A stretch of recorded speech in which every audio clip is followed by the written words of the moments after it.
just realised I've never ever done a video on Daniel Dubois. I haven't done a video on him yet. This is my first video on Mr. Dynamite himself, Triple D.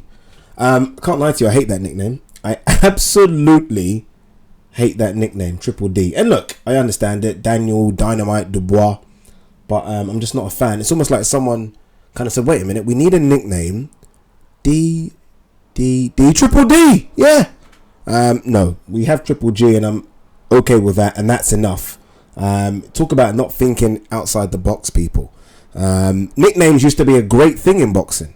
I think I've done a video on this. I'm going way off subject here, but I've done a video on this a couple of months back. Check that video out. Some of the best nicknames in boxing. We've had some fantastic ones, and I think top of the list, or within my top 5 anyway, was Nigel Benn, the Dark Destroyer. The Dark Destroyer. What a fucking nickname. What a nickname. And now we have Triple D. Yeah, again, not very imaginative. Daniel Dubois, change it if it's not too late. Alright, so news about Daniel Dubois broke today that he will face Kevin Johnson, which, and I think it's a very, very good step up. Remember, we were only talking about a guy that's 20 years old, didn't have much amateur background experience, and has only had 8 fights. That's impressive. You know what's even more impressive is this. I went to watch Daniel Dubois spar Derek Chisora in the lead up to Chisora's last fight with Tyson Fury, and I can be honest with you, he held himself well, like no embarrassment whatsoever. And I think he was only 17. He was massive then, and I remember thinking he's gonna go far. I interviewed him after, very shy kid, but I didn't think that, 3 years later we'll be talking about him versus a former world title challenger in Kevin Johnson. People are going to say, look, Kevin Johnson he's over the hill, he's lost it. Still Kevin Johnson. He's lost 10 times, but let me read out the names to you of the guys that Kevin Johnson has lost to. So these are the names that he's lost to. Vitaly Klitschko was his first loss. Second loss was Tor Hamer. Not great, but that was his second loss. I'm going to speed up a bit here now. Tyson Fury, Christian Hamer, Derek Chisora, Manuel Char, Anthony Joshua. That one completely wrecked him. I think that's the one where he realised, I'm just a contender now. I'm getting too old for this sport. And I remember he actually retired straight after that. He said, you know what, I'm getting hit by young kids with too much power. I can't do it. As the story goes with boxers, he came out of retirement a couple of years later. But moving on, so he also lost to Kubrat Pulev, Ruiz Jr., who obviously fought Joseph Parker for the WBO title, 2 years ago.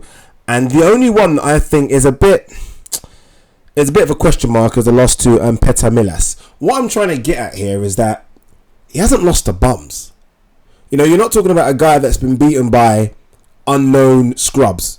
The guys that he've lost to are either world title challengers, former world champions, European champions, legit top 10 guys at the time. He hasn't lost to scrubs. So this is still, for me, a very, very good Kevin Johnson when we're talking about, let's just say, British level. He's still that for me. He's still British level. Obviously, he's American, but you kind of see what I'm getting at. So it's not, by any stretch of the imagination, a washed-up Kevin Johnson when you think of the level that Daniel Dubois is at.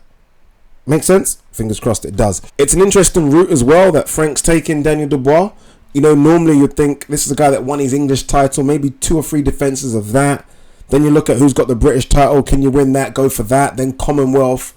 I think he really is fast-tracking him with Kevin Johnson. I really do believe that. I don't know why. I kind of wonder if we as fans put pressure on him to say, okay, he needs to step up. He's 20 years old. 8 fights, not much amateur experience. I mean, there's zero rush here. There is absolutely no rush whatsoever. This is a guy that should be fighting way down on the undercards of, Tyson Fury or Billy Joe Saunders cards. But I think he does want to fast track him. But they've got to be careful. If Kevin Johnson has anything left, then this could be a problem. Look, I mean, Tyson Fury is fighting Francesco Pianetta next. And that's a warm-up for Tyson Fury. Kevin Johnson smoked him in 2017. So a year ago, not even a year ago, sorry, October 2017, 10 months ago, Kevin Johnson knocked him out. The guy that Tyson Fury's fighting next. So that shows that there's still something there. He doesn't want to come and get bashed up by Daniel Dubois, so he's going to put a fight up. And I wonder if his boxing experience, his ring generalship could cause Daniel Dubois problems. Daniel Dubois is all about power right now. Nothing really in terms of boxing fundamentals. It's almost a case of, I'm just going to blast you out. Very similar to Anthony Joshua in his early days. So I just wonder if this fight's come too soon. But I do think it's a fantastic step up. I do think Kevin Johnson still has something to offer. I do think you've still got to be very good to beat Kevin Johnson. Look at the names I just mentioned. And it won't be easy. It really won't be easy. You look at the last performance from Kevin Johnson. I think the fight is on YouTube, or at least highlights of it. Go and watch that. Andy Ruiz, who is floating around the top 15 for heavyweights, that went to points. And it wasn't a walkover either. The scores were, it was a 10-rounder. The judges had it 93-97, 93-97, 91-99, which suggests it wasn't one-way traffic. So it'll be interesting to see if Daniel Dubois can blast him out. If he can blast him out, I guess they're going to put more pressure on Frank to kind of take another step up, and I think that's what they got to be careful with. 8 fights is 8 fights. You're not Lomachenko, you're not Obregondo. You need experience, you need rounds, and I'm just a bit worried that they could be fast tracking him when they don't really need to.